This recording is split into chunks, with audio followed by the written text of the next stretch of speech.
Many of your films, among them Killer of Sheep, To Sleep with Anger, and My Brother's Wedding, are narratives about families, their travails, but also their resilience in the face of crisis. Is or does the family serve as a sort of a trope in your films to address larger issues of social inequality, injustice, racism? Well, in a way, I try to keep it sort of simple about the family in a sense because everything sort of starts in the family. I read this whole thing with John Bradshaw, and he did this thing on the family. And there's a whole series in that. That was much later, but it reaffirmed, you know, what I had believed and suspected that, you know, that if you ever come from a good foundation, you know, it really is such a positive thing. You know, if it's all scattered and chaotic, you know, you really have to be strong to overcome that.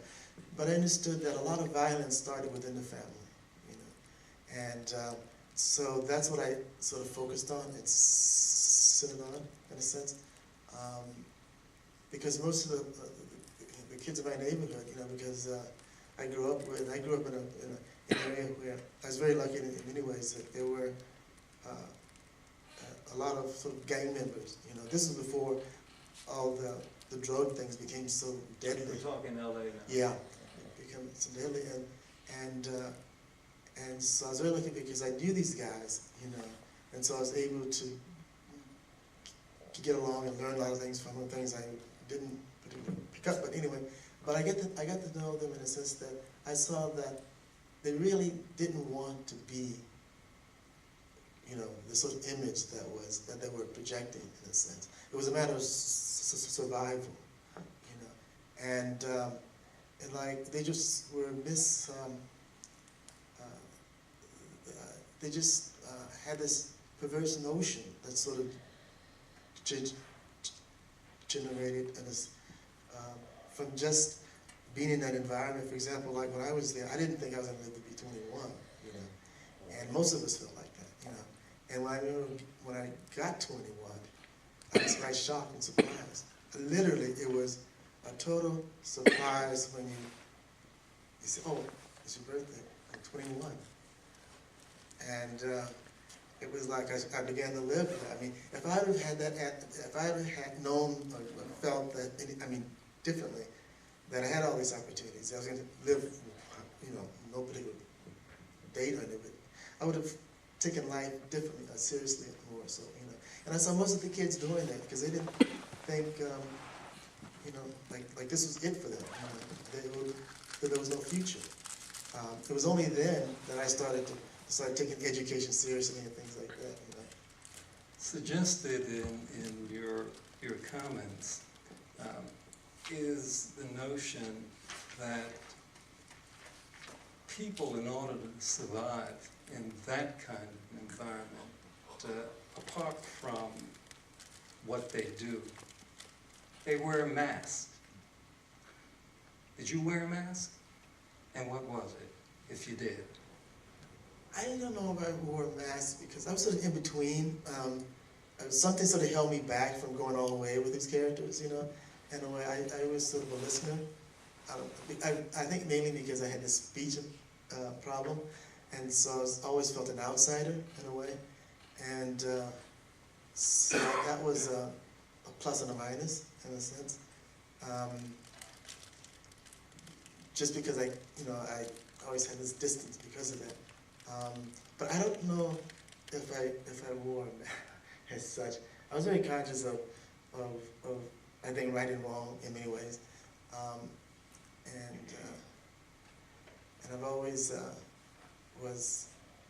I had this real extreme case of shyness, you know. So I didn't have to wear a mask. I just avoided people, you know. I was like I mean, you would say it was sick in a sense of way, because I would see people and I would just turn, go down the alley, whatever it is, and that sort of thing. It took me forever to realize, why am I doing this? And something like that. So I didn't have to wear that mask. I was just invisible. That was my case. You mentioned Hollywood on one or two occasions, and let's talk about Hollywood. You said to me in New Orleans that in the past, I quote here, Hollywood wasn't accessible to black independent filmmakers, or to films about people of color unless they were blaxploitation films.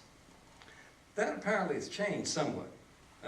Like Julie Dash, Spike Lee, and others, you have successfully, I'm going to be careful, condition that, crossed the Hollywood divide. How have you negotiated the demands and conventions of the studio system, both in television and film? And are they different? Yeah, I don't think I'm successful in that area at all. I mean, I don't make films that often, and the people I know, the same boat, who don't make films. In fact, a lot of them have gone on to do other things. They quit film altogether. It's very difficult. It's very difficult. I did a film. I think the last feature I did was in the summer about 2 or 3 years ago. And it's a film, I won't mention the name, I don't want to hear about it in my resume or anything. It was so bad. Seriously, I thought I was going to have a heart attack or something. I hope someone asked you during the question and answer period about this. I'm in denial. I mean, literally, I thought every day I went to this job, I would know what I was going to do, plan everything. As soon as I got on set, a total blank. And I would be aware of the fact that I couldn't move, you know. Everything could go wrong in a film, could go wrong. The producer wanted to, I don't know why he hired me, for one thing, because he wanted to direct the film, he cast the film, and how he had a producer on the set that says, no, he wanted the shot this way. I mean, literally, every shot was planned, you know, and it was just a nightmare. And I mean, I really didn't have anything to do with the movie, basically. Just made my appearance that day, and that was it. And so that was one of the worst experiences I had on a production. And plus, I had an actor who wanted to direct the film, and he had, I mean, when you have those combinations, and particularly an actor who's a star, and you can't do anything, and you won't name? I won't. I should, but but he may be someone's best friend here. I don't know. And so, like with light, you know, so like the scenes, the script says when he comes in the door. So the camera people would light for the door coming in, for him to come in. But he'll come in and say, no, I want to come in the back door. And you know, we already lit for them to come in this way here, and it takes hours, you know, to do that sort of thing. And he would do that constantly. You know, you set up something, he wants to do the other thing. And it would drive you crazy because, you know, working on the film is very intense, you know. And so this went on until, you know, and you couldn't do anything, you know. Like you'd come in and you'd say, no, I'm not going to say these lines. It was no negotiation at all, you know. And so, but then there's some really nice moments you can have. Not on that film, all were bad, but I mean, in terms of other productions, when it works, it can be a very nice experience. Plus, we have good, I mean, actors who are really actors, you know, and want to create. You know, you have camera people, you have all the crew members working. Everyone wants to do something really good. That's when it works. You know. But at the end of the day, your style and mode of directing is not by consensus. No. You can't. You know, it's no point in being a director or a filmmaker if you know, it's not democratic. I mean, there has to be someone who has a focus and vision and has a sense of the whole story. Because you know, if you have a script, you give it to everyone here. I mean, each one will look at it differently and think it's about something else. I mean, I know this one with a producer I had who did his film before he did Sleep with Anger, and he was really mad at the director, and he said, you know, it was the first time directed, and he didn't know that the film was a love story until the end of the movie, you know. But you can have people working on the film that you really have to tell, this is what the story's about. You know, you have to make sure everyone is on the same page, because even though you're reading the same thing, everyone has different ideas. And so with that in mind, someone has to know what the story is, and directed in that sense. Okay. You also said to me in New Orleans that, I'm quoting here again, Hollywood is the only game in town. Is it still the only game in town? And if that's the case, what's the future for black independent filmmaking? Well, I mean, there's examples of people who are very successful. I mean, like Tyler Perry and people like that, and some other folks.